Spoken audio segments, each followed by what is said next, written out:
नमस्कार। Aster TGT PGT Hindi classes में आपका एक बार फिर से स्वागत है। तो जैसा कि आप सब लोग जानते हैं कि हमने हिंदी साहित्य का वस्तुनिष्ठ इतिहास स्टार्ट की, जो सरस्वती पांडे और गोविंद पांडे जी की बुक है वो हमने शुरू की हुई है। इस बुक से हमारी आज की चौथी क्लास है। कौन सी क्लास है? चौथी क्लास है। और इसमें से एस्टर टीजीटी पीजीटी हिंदी ही नहीं, सिर्फ एस्टेट ही नहीं, इसमें से जेआरएफ के लिए, नेट के लिए, केवीएस के लिए, एनवीएस के लिए, ईएमआरएस के लिए, जिनमें बहुत सारे शॉर्ट क्वेश्चन इस बुक से ही पूछे जाते हैं। यानी इसको मिस करना बहुत बड़ी भूल करना होगी। तो अगर आप मेरे साथ तैयारी करना चाहते हैं एस्टेट टीजीटी की, पीजीटी की, केवीएस की, एनवीएस की और नेट की, तो इस बुक का अध्ययन करना बहुत ही आवश्यक है। तो जुड़े रहिए और मेरा प्रोत्साहन बढ़ाते रहिए। आज की हमारी चौथी क्लास है। इससे पहले हमने 3 क्लासेस की हैं। जो हमारी कल की क्लास थी उसमें हमने महत्वपूर्ण तथ्य पढ़े थे, अपभ्रंश साहित्य पढ़ा था, और आज हम पढ़ेंगे सिद्ध साहित्य। कौन सा साहित्य? सिद्ध साहित्य। सरहपा को हिंदी का प्रथम कवि माना जाता है। कौन सा कवि माना जाता है सरहपा को? प्रथम कवि। इन्हें सरोजवज्र, राहुल भद्र आदि नामों से भी जाना जाता है। इन्हें सरोजवज्र और राहुल भद्र आदि नामों से भी जाना जाता है। इनके बारे में हमने कल भी पढ़ा था। अगर आपको याद हो कि जो सिद्धों में जो सबसे पुराने सरह थे वो कौन थे? सरोजवज्र थे। कौन थे? सरोजवज्र थे। यानी वो यही थे जिनका नाम क्या है? सरह पाद। जितने भी हमारे जो ये सिद्ध हैं, कितने हैं टोटल? 84 सिद्ध हैं। कितने हैं? सबके पीछे यह जो पाद या फिर पा शब्द है सबके पीछे जुड़ा हुआ है। तो आज हम पढ़ लेते हैं सिद्ध साहित्य। सिद्ध सरहप्पा को हिंदी का प्रथम कवि माना जाता है, जिनको सरोजवज्र और राहुल भद्र आदि नामों से भी जाना जाता है। सिद्धों में सबसे पुराने सरह पाद हैं जिनका नाम एक और क्या है? सरोजवज्र और राहुल भद्र। सिद्धों ने बौद्ध धर्म के वज्रयान तत्व का प्रचार करने के लिए जो साहित्य जन भाषा में लिखा वह हिंदी के सिद्ध साहित्य की सीमा में आता है। सिद्धों ने बौद्ध धर्म के वज्रयान तत्व का प्रचार करने के लिए, जैसे इनकी शाखा थी वज्रयान, उसका प्रचार करने के लिए जो साहित्य जन भाषा में लिखा, कौन सी भाषा में लिखा? जन भाषा में लिखा, वह हिंदी के सिद्ध साहित्य की सीमा में आता है। वज्रयान का केंद्र श्री पर्वत रहा। कौन सा पर्वत? श्री पर्वत। सहजयानियों की भाषा का नाम संध्या भाषा है। सहजयानी जो थे उनकी जो भाषा थी, उनका भाषा का क्या नाम था? संध्या भाषा था। कुछ विद्वानों ने संध्या भाषा का अर्थ यह बताया है कि ऐसी भाषा है। कौन सी भाषा? संध्या भाषा ऐसी भाषा है जिसमें संध्या के समान प्रकाश और तथा अंधकार का मिश्रण है। संध्या भाषा एक ऐसी भाषा है जिसमें संध्या के समान प्रकाश और अंधकार का मिश्रण है। ज्ञान के आलोक से उसकी सारी बातें स्पष्ट हो जाती हैं। ज्ञान के जैसे संध्या के समय प्रकाश भी होता है और थोड़ा थोड़ा अंधकार भी छाया रहता है, उसी के समान ही यह भाषा बताई गई है जिसमें ज्ञान के आलोक से उसकी सारी बातें स्पष्ट हो जाती हैं। उसके आगे पढ़ लेते हैं। कुछ विद्वानों ने संध्या भाषा का अर्थ अभिसंधि या अभिप्राय युक्त वाणी बताया है। कुछ विद्वानों ने संध्या भाषा का अर्थ क्या बताया है? अभिसंधि या अभिप्राय युक्त वाणी बताया है। पंडित विधुशेखर शास्त्री ने बताया है कि मूल शब्द संध्या भाषा नहीं है बल्कि क्या है? संध्या भाषा रहा होगा। जो पंडित विधुशेखर शास्त्री हैं उन्होंने क्या कहा है कि मूल शब्द संध्या भाषा नहीं क्या रहा होगा बल्कि संध्या भाषा रहा होगा। ज्योतिरीश्वर ठाकुर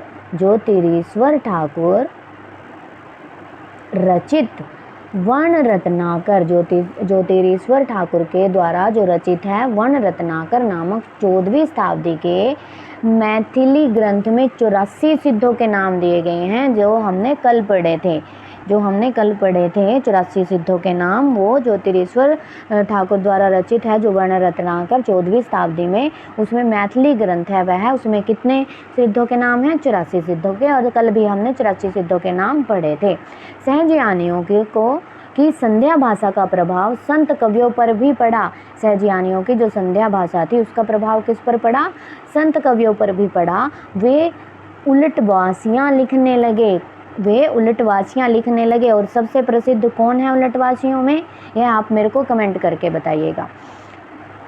राहुल सांकृत्यायन ने सरहपाद का समय 769 ईस्वी स्थिर किया है। राहुल सांकृत्यायन ने सरहपाद का समय क्या किया है, क्या माना है? 769 ईस्वी। विनयतोष भट्टाचार्य ने सरहपाद का समय विक्रमी संवत 690 या फिर 633 ईस्वी स्थिर किया है। राहुल सांकृत्यायन ने कितना किया है? 769 ईस्वी। और विनयतोष भट्टाचार्य ने इनका समय कितना किया है? 690 या फिर 633 ईस्वी। इनके लिखे 32 ग्रंथ बताए जाते हैं। किनके लिखे? सरहपाद के। किनके लिखे? सरहपाद के, जिनमें दोहा कोश प्रसिद्ध है। क्या है सबसे प्रसिद्ध? दोहा कोश। महामहोपाध्याय हरप्रसाद शास्त्री द्वारा संपादित बोधगान और दोहा में महामहोपाध्याय हरप्रसाद शास्त्री द्वारा संपादित बोधगानों दोहा में सरहप्पा और कृष्णाचार्य का दोहा संग्रहित है। महामहोपाध्याय हरप्रसाद द्वारा संपादित जो बोधगानों दोहा है उसमें सरहप्पा और कृष्णाचार्य जी का दोहा संग्रहित है। और सरहप्पा का जो सबसे प्रसिद्ध ग्रंथ कौन सा है? दोहा कोश है। महामहोपाध्याय हरप्रसाद शास्त्री के बोधगानों दोहा में संग्रहित पुस्तकों की भाषा को प्राचीन बंगला कहा है। जितने भी पुस्तकें इसमें संग्रहित हैं उनकी भाषा को कौन सी भाषा कहा है? बंगला भाषा कहा है। दोहा कोश का संपादन डॉक्टर प्रबोध चंद्र बागची ने किया। किसने किया? डॉक्टर प्रबोध चंद्र बागची ने किया। दोहा कोश में तिलोप्पा, सरहप्पा, कन्हप्पा के दोहे संग्रहित हैं। किस किस के दोहे संग्रहित हैं दोहा कोश में? तिलोप्पा के, सरहप्पा के, कन्हप्पा के। और है सबसे प्रसिद्ध ग्रंथ किसका ये दोहा कोश? सरहप्पा का। सबसे प्रसिद्ध ग्रंथ कौन सा है? सरहप्पा का दोहा कोश। और इसमें किस किस के दोहे संग्रहित हैं? तिलोप्पा के, सरहप्पा के और कन्हप्पा के। सरहप्पा की जीवन दृष्टि संक्षेप इस प्रकार है। सरहप्पा की जो जीवन दृष्टि है वह किस प्रकार है? पहले है सहज संयम। क्या है? सहज संयम। फिर पाखंड और आडंबर विनाश। भी सहज संयम यानी सबसे पहले किसको अपनाना चाहिए? संयम को। संयम बहुत ज़रूरी होता है व्यक्ति में। फिर जितने भी पाखंड हैं, आडंबर हैं, उनका हमें विनाश करना चाहिए, उन्हें नहीं मानना चाहिए। उसके बाद क्या है? गुरु सेवा। गुरु की सेवा से ही सब कुछ दिखाई देने लग जाता है। यानी अगर हम गुरु की आज्ञा का पालन करते हैं, गुरु ही हमें सही मार्ग पर चलाते हैं, जिससे क्या हो जाता है? हमारा मार्ग बहुत ही आसान हो जाता है। और जब सारा कुछ आसान हो जाता है, सारी मुसीबतों का हल निकल जाता है, तो हमें किस चीज़ की प्राप्ति होती है? महासुखवाद की प्राप्ति होती है। महासुख की प्राप्ति होती है। पहले क्या है? संयम है, सहज संयम। फिर पाखंड और आडंबर का विनाश है। फिर गुरु की सेवा है। और फिर सहज मार्ग है। और फिर सबसे बाद में क्या है? महासुख की प्राप्ति है। यह सरहप्पा की जीवन दृष्टि है। अब सरहप्पा के बारे में हमने क्या क्या पढ़ा? सरहप्पा हिंदी के प्रथम कवि माने जाते हैं। सरहप्पा को सिद्धों में प्रथम कवि माना है, प्रथम कवि माना जाता है। इन्हें सरोज वज्र और राहुल वज्र के नाम, राहुल भद्र के नाम से भी जाना जाता है। और ये जो किसका प्रचार करने के लिए वो सिद्धों की जो बौद्ध धर्म की जो वज्रयान की वो थी, हमने पढ़ा है पीछे अभी, जन भाषा में लिखा था। सिद्धों के जो प्रचार करने का जो वज्रयान का तत्व था, ठीक है, उसका प्रचार करने के लिए कौन सी भाषा थी? जन भाषा में काव्य लिखा गया था। वज्रयान का केंद्र भी हमने पढ़ा था, क्या था? श्री पर्वत था। क्या था? श्री पर्वत था। और फिर हमने क्या पढ़ा? सांकृतायन के विषय में भी राहुल सांकृतायन ने भी सरहपाद का समय क्या माना था? सरहपाद का समय 769 ईस्वी माना था। फिर एक हमने पढ़ा था विनेतोष। क्या पढ़ा था? विनेतोष। विनेतोष ने इनका समय क्या माना था सरहपाद का? राहुल सांकृतायन ने 769 माना था और विनेतोष ने क्या माना था? 690 विक्रमी संवत और 633 ईस्वी माना था। और जो इनका जो प्रसिद्ध ग्रंथ था वो क्या था? दोहा कोश था। क्या था? दोहा कोश था। और दोहा कोश में किस किस के वो दोहे संग्रहित थे? किस किस के थे? तिलोपा के थे। तिलोपा, सरहप्पा और कर्णहप्पा। कर्णहप्पा इनके दोहे इसमें संग्रहित थे। उसके बाद देख लेते हैं हम, बच्चन सिंह ने लिखा है, आक्रोश की भाषा का पहला प्रयोग सरहप्पा में ही दिखाई देता है। आक्रोश की भाषा का पहला प्रयोग किस में दिखाई देता है? सरहप्पा में ही दिखाई देता है। कौन सी भाषा का? आक्रोश की भाषा का। क्योंकि जैसे जो वो संत कवि थे उलटवासियाँ करते थे, उसमें भी आक्रोश की ही भाषा थी। तो सरहप्पा की भाषा में कौन सा वो दिखाई देता है? आक्रोश की भाषा का। सिद्धों की भाषा को संध्या भाषा का नाम मुनिदत्त और अद्वैय वज्र ने दिया है। संध्या भाषा का नाम किसने दिया है? मुनिदत्त और अद्वैय वज्र ने दिया है। और संध्या भाषा किसने कहा था? बताइए जरा, किसने कहा था संध्या भाषा? पंडित विधुवेश्वर शास्त्री ने। पंडित विधुवेश्वर शास्त्री ने क्या नाम दिया था संध्या भाषा को? संध्या भाषा नाम दिया था। संध्या भाषा नाम दिया था। सबरप्पा सरहप्पा के शिष्य तथा लुईपाद के गुरु थे। अब सबरप्पा कौन थे? सरहप्पा के शिष्य थे और जो लुईपाद थे उनके गुरु थे। कौन थे लुईपाद के गुरु? सबरप्पा थे। और सरहप्पा के, अब सबसे पहले क्या आ गया? सरहप्पा आ गया। क्या आ गया? सरहप्पा। सरहप्पा। सरहप्पा के बाद क्या आएगा? सबरप्पा। सबरप्पा ये इनके गुरु हो गए और फिर सबरप्पा लुईपाद के गुरु हो गए। किसके हो गए? लुईपाद के। यानी सबसे पहले सरहप्पा। सरहप्पा किसके गुरु? सबरप्पा के। सबरप्पा किसके गुरु? लुईपाद के।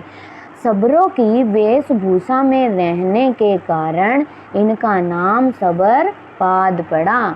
सबरों की वेशभूषा में रहने के कारण इनका नाम क्या पड़ा? सबरपाद पड़ा। इनका जन्म क्षत्रिय कुल में 780 ईस्वी में हुआ था। कौन सी ईस्वी में? 780 ईस्वी में। चर्यापद सबरप्पा की प्रसिद्ध पुस्तक है। चर्यापद किसकी प्रसिद्ध पुस्तक है? सबरप्पा की। और सरहप्पा का कौन सा ग्रंथ था? दोहा कोश था। क्या था? दोहा कोश था। इसके आगे पढ़ लेते हैं हम। चर्यापद एक प्रकार का गीत है। क्या है? जो प्रसिद्ध पुस्तक है सबरप्पा की चर्यापद, वह क्या है? एक प्रकार का गीत है जो सामान्यतः अनुष्ठानों के समय गाया जाता है। कब गाया जाता है? अनुष्ठानों के समय, यानी जो कोई भी अनुष्ठान किए जाते हैं उस समय गाया जाता है। चर्यापद संध्या भाषा के दृष्टिकूट में लिखी गई है, जिनके दोहरे अर्थ होते हैं। संध्या भाषा के दृष्टिकूट में क्या लिखा गया है? चर्यापद, जिनके अर्थ कैसे होते हैं? दोहरे होते हैं। सिद्ध साहित्य में दोहा कोश की रचना परिनिष्ठित अपभ्रंश में हुई है तथा चर्यापद की अवहेट में। सिद्ध साहित्य में दोहा कोश किसका था? दोहा कोश सरहप्पा का था। किसका था? सरहप्पा का। वैसे कितने ग्रंथ थे सरहप्पा के? 32 ग्रंथ थे। 32 में सबसे प्रसिद्ध कौन सा था? दोहा कोश था। इसकी परिनिष्ठित भाषा क्या हुई है? अपभ्रंश हुई है। क्या हुई है? अपभ्रंश हुई है। और चर्यापद की अवहट हुई है। क्या हुई है? अवहट हुई है। चर्यापद किसका है? सबरप्पा का है। किसका है? सबरप्पा का है। सिद्धों का दोहा और चर्यापद संत साहित्य में क्रमशः साखी और शब्दी में किंचित रूपांतरित हो गया। सिद्धों का जो दोहा और चर्या पद का संत साहित्य में क्रमशः साखी और शब्दी में किंचित रूपांतरित हो गया। लुइपा का जन्म धर्मपाल के शासनकाल में सन 773 ईस्वी में कायस्थ परिवार में हुआ। लुइपा कौन थे? लुइपा शबरपा के शिष्य थे। किसके शिष्य थे? शबरपा के शिष्य थे। लुइपाद के गुरु थे शबरपा और शबरपा के गुरु थे सरहपा। आगे देख लेते हैं। 84 सिद्धों में लुइपा का स्थान प्रथम तथा सबसे ऊंचा माना जाता है। जितने भी हमारे जो सिद्ध थे, जितने 84 सिद्ध थे, उनमें सबसे ऊंचा स्थान किसका था? लुइपा का था, जबकि ये शबरपा के शिष्य थे। लुइपा साधना में इतने ऊंचे थे कि उड़ीसा के राजा दारिकपा और उनके मंत्री डेंगिपका इनके शिष्य हो गए। लुइपा का स्थान सबसे पहला और सबसे ऊंचा है। ये इतने ऊंचे थे कि जो उड़ीसा के जो राजा थे दारिकपा और उनके मंत्री जो थे जो डेंगिपा, इनके शिष्य हो गए। अब सरहपा के शिष्य शबरपा, शबरपा के शिष्य लुइपा और लुइपा के शिष्य और कौन कौन बने? उड़ीसा के राजा दारिकपा और उनके मंत्री डेंगिपा। डोम्भिपा का जन्म मगध के क्षत्रिय वंश में 840 ईस्वी के आसपास हुआ। अब कौन है? डोम्भिपा। इनका जन्म कौन से उसमें हुआ था? क्षत्रिय वंश में। और जो लुइपा थे, इनका जन्म किस में हुआ था? लुइपा का जन्म बताइए जरा किस में हुआ था? लुइपा का जन्म कायस्थ परिवार में हुआ था। किस परिवार में हुआ था? कायस्थ परिवार में। और डोम्भिपा का क्षत्रिय वंश में। किसमें? क्षत्रिय वंश में। एक एक पॉइंट एक एक नंबर के बराबर है और बहुत ही महत्वपूर्ण बुक है। यह मैं आपको बार बार बताती हूँ, तो इसका अध्ययन जरूर कीजिए।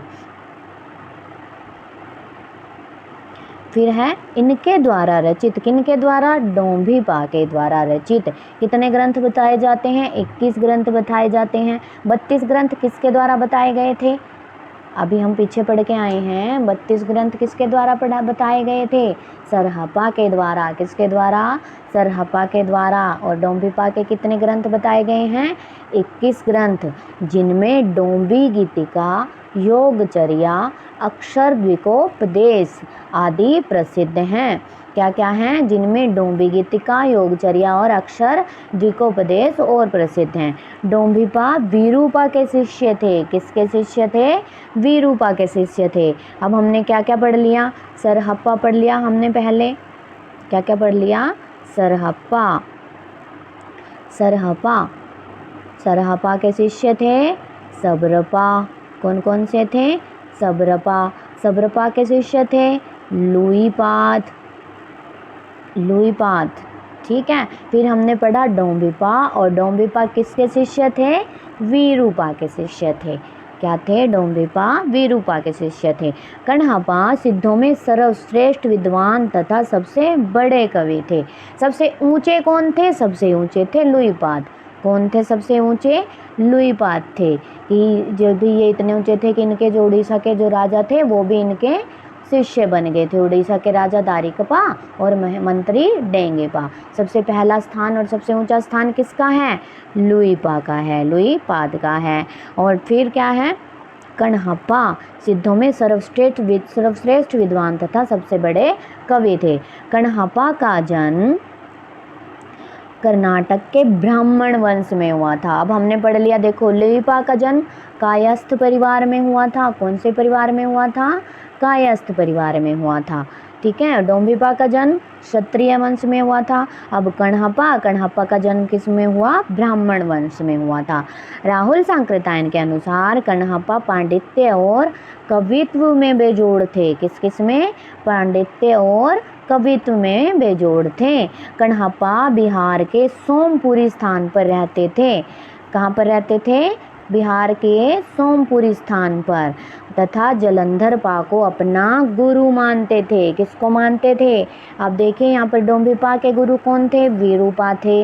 अब आगे कण्हप्पा, कण्हप्पा किसको अपना गुरु मानते थे? जलंधरपा को। किसको मानते थे? जलंधरपा को। तो आज हमने एक तो शिष्य परंपरा देखी, गुरु परंपरा, उसमें क्या था? सरहप्पा थे। क्या थे? सरहप्पा थे। सरहप्पा के शिष्य कौन थे? सब्रपा। सब्रपा के लुइपाद। लुइपाद। फिर थे डोम्भिपा। डोम्भिपा के कौन थे? वीरूपा। फिर हमने पढ़ा कण्हप्पा। कण्हप्पा के कौन थे? कण्हप्पा के थे जलंधरपा। कौन थे? जलंधरपा। कल हम करेंगे जैन साहित्य। कल हम क्या करेंगे? जैन साहित्य। आज हमने पढ़ा सिद्ध साहित्य। क्या पढ़ा आज हमने? सिद्ध साहित्य। सिद्ध साहित्य में हमने क्या क्या पढ़ा? एक बार रिवीजन कर लेते हैं। सिद्ध कितने थे? 84 थे। सबसे पहले सबसे ऊंचे कौन थे? सबसे ऊंचा और पहला स्थान किसका माना गया है सिद्धों में? लुइपाद का। प्रथम कवि कौन माने जाते हैं? सरहप्पा, जिनके नाम क्या क्या थे? सरोजवज्र और राहुल भद्र। क्या क्या नाम थे?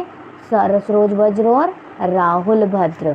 उसके बाद हमने क्या पढ़ा? इनके जो सरहप्पा का जो ग्रंथ थे कितने थे? 32 ग्रंथ थे। कितने थे टोटल? 32 ग्रंथ थे, जिनमें वो 32 ग्रंथ तो बताए गए थे, जिनमें कौन सा प्रसिद्ध था? दोहा कोश था। क्या था? दोहा कोश था। और दोहा कोश में किस किस के दोहे संग्रहित थे? किस किस के दोहे संग्रहित थे? हमने पढ़े थे तिलोपा के, तिलोपा, कण्हप्पा और सरहप्पा के। ठीक है, इतना हमने पढ़ा। और फिर हमने क्या पढ़ा? सब्रपा। सब्रपा किसके शिष्य थे? सरहप्पा के। और सब्रपा के शिष्य कौन थे? लुइपाद थे। कौन थे? लुइपाद थे। लुइपाद के गुरु कौन थे? सब्रपा थे। सब्रपा थे। फिर हमने पढ़ा डोम्भिपा। डोम्भिपा किसके शिष्य थे? वीरूपा के शिष्य थे। सब्रपा जो थे, सॉरी, जो लुइपा थे, लुइपा कायस्थ परिवार से थे। कायस्थ परिवार से। और जो हमारे डोम्भिपा थे ये ब्राह्मण वंश के थे। सॉरी, सब्रपा कायस्थ, लुइपा कायस्थ परिवार के थे और डोम्भिपा हमारे थे कौन से परिवार के? क्षत्रिय वंश के थे। कौन से थे? क्षत्रिय वंश के। और जो कण्हप्पा थे वो थे ब्राह्मण वंश के। ब्राह्मण वंश के। और कण्हप्पा के गुरु कौन थे? जलंधरपा थे। क्या थे? जलंधरपा थे। कल हम जैन साहित्य पढ़ेंगे। किस में से पढ़ेंगे? हिंदी भाषा एवं साहित्य का वस्तुनिष्ठ इतिहास, सरस्वती पांडे और गोविंद पांडे जी की बुक में से। आशा करती हूँ कि आपको मेरी क्लास पसंद आ रही होगी। उसके लिए मेरे चैनल को सब्सक्राइब करें और मेरा प्रोत्साहन बढ़ाएं। आज के लिए इतना ही। कल आपके लिए जैन साहित्य के लिए नई क्लास लेकर आऊँगी। धन्यवाद।